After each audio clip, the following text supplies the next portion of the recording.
रजीम बिस्मिल्लाहिर्रहमानिर्रहीम 78th योम आज़ादी हम मना रहे हैं। तमाम अहलियान महबूब नगर को मेरा सलाम। और ये अचानक से जो प्रोग्राम महबूब नगर में हुआ, उमूमन तो ऐसा होता है कि हम जो है हैदराबाद में ही झंडे चढ़ाते, और अब तो क्योंकि ये याकूतपुरा इलेक्शन के बाद का पहला 15 अगस्त आया था, तो बहुत सारे झंडे याकूतपुरे में चढ़ाना था हमें, लेकिन हमारे मुनाफ मियाँ की ऐसी ज़बरदस्ती थी, बस मैं बोल दिया आप आना, तो हम भी बोले चलो ठीक है, आप बोल दिए हम भी आ जाते। फिर अचानक फ़ोन आया मेरे को, बोले नहीं आप हमारे कने भी आना, अभी और एक दो जगह जाने का है। तो महबूब नगर वालों की मोहब्बत जो है ये मेरे से नहीं, गाज़ी मिल्लत से चलते आ रही है। और महबूब नगर का और गाज़ी मिल्लत का मरहूम अमानुल्लाह खान साहब का रिश्ता जैसा घर और दहलान का रिश्ता रहता, वैसा दारुल अमान और महबूब नगर का था, समझिए आप।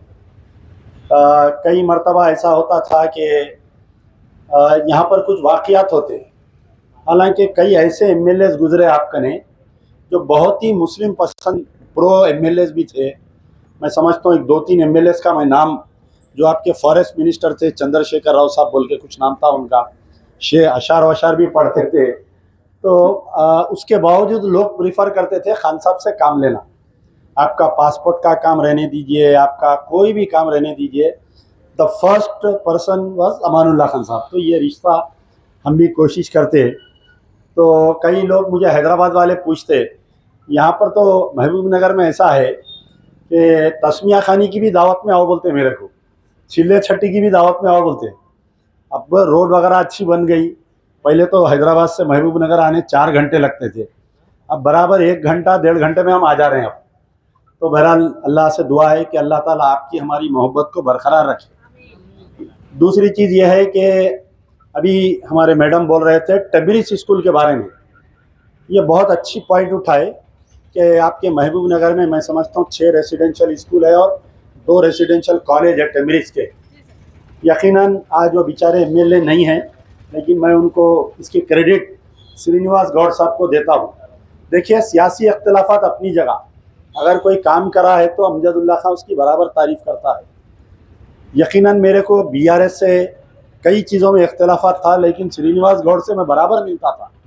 मेरे श्रीनिवास गौड़ से जो है, ये पहले हमारे कने बल्दिया में डीएमसी थे, और इनकी ज़िंदगी की पहली posting as a Chandrayangutta AMC assistant municipal का कमिश्नर, फिर उसके बाद में डिप्टी म्यूनसिपल कमिश्नर बने, और फिर उसके बाद में जॉइंट कलेक्टर बने, हमारे बल्दिया में थे।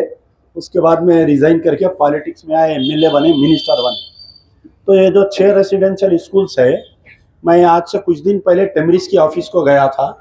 हमारे वहाँ पर एक नई सेक्रेटरी आए हैं, आयशा मैडम, बेहतरीन है। पहले उन्होंने खुद जर्नलिस्ट थे, ग्रुप 1 ऑफिसर आईएएस देखे, उन्होंने जो है अब सेक्रेटरी है। तो उन्होंने अफसोस करके ये बता रहे थे कि टेम्ब्रिज में जो है इसमें यह है कि 70% मुस्लिम्स 30% नॉन माइनॉरिटीज़ को एडमिशन देना।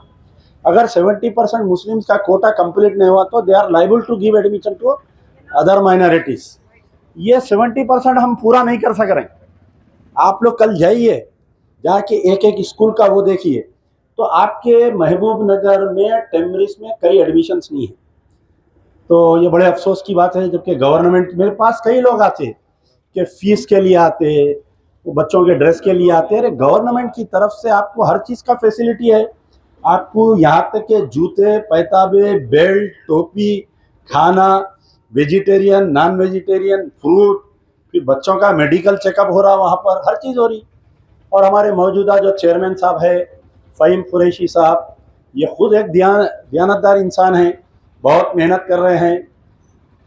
टेम्ब्रिज की चेयरमैनशिप, वाइस चेयरमैनशिप जो है कांटों का ताज है वो।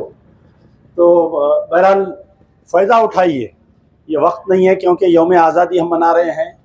तो और एक बात ये थी कि कोई अभी मुखर्रिर ये बोल रहे थे कि हमारे जो मुस्लिम फ्रीडम फाइटर्स हैं उनको याद नहीं किया जाता है।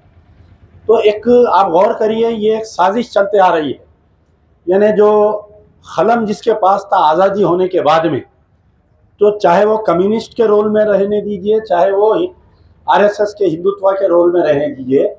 नाइंसाफी तो हमारे साथ हुई, हमारे साथ साथ दलितों के साथ भी नाइंसाफी हुई। कई मुस्लिम फ्रीडम फाइटर्स को जो है याद नहीं किया जाता है, कई दलित फ्रीडम फाइटर्स को भी याद नहीं किया जाता है। अब मैं आपको एक मिसाल देता हूं कि अब हम 78th इंडिया इंडिपेंडेंस डे मना रहे हैं। आज से कुछ दिन पहले हम 75वां यौम आज़ादी मनाए और उस वक्त के चीफ मिनिस्टर केसीआर साहब ऐलान किए थे कि मैं जो है ये 1 साल हम पूरा मनाएंगे, और सारे दफ्तरों को सजाया गया, पोस्टर्स लगाए गए, मेट्रो पिलर के पिलर्स पे भी बड़े बड़े पोस्टर्स लगाए यौम आज़ादी के। लेकिन बड़े अफसोस की बात है कि एक भी मुसलमान का पोस्टर नहीं लगाया गया था, ना मौलाना अब्दुल कलाम आज़ाद का लगाया गया था, ना किसी का लगाया गया था।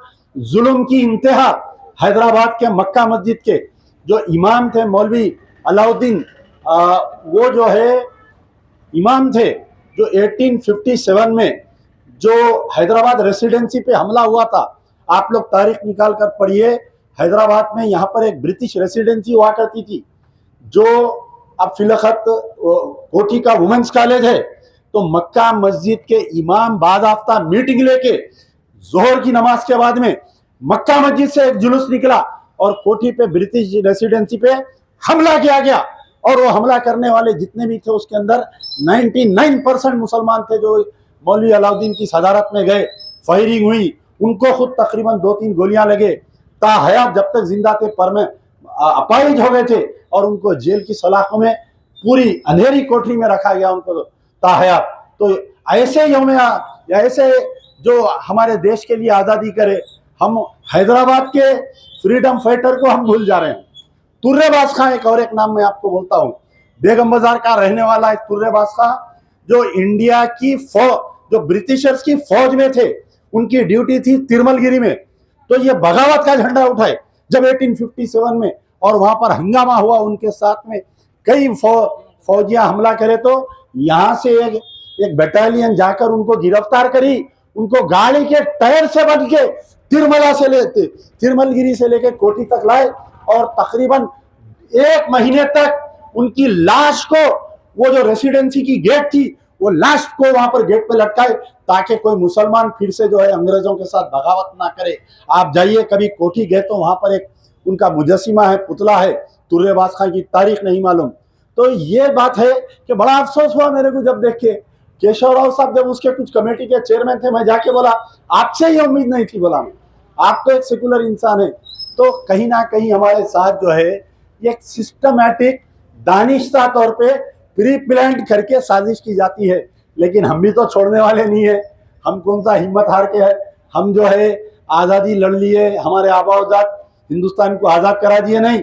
जब घर बन जाता, किसी का घर बन जाता, तो जो घर का बड़ा होता है उसकी ये जिम्मेदारी होती है कि वो घर को मेंटेन भी करे। तो हम जो है, हम आपके बड़े भाई है, हमारा काम है आपको देखते रहना, हम देखते रहेंगे इंशाल्लाह। फिर से महबूब नगर के लोगों को सलाम और आपकी मोहब्बत को सलाम, आपके जो ये आप लोग जो वक्त दिए उसको सलाम, शुक्रिया। यार जिंदा सोबत वक्त।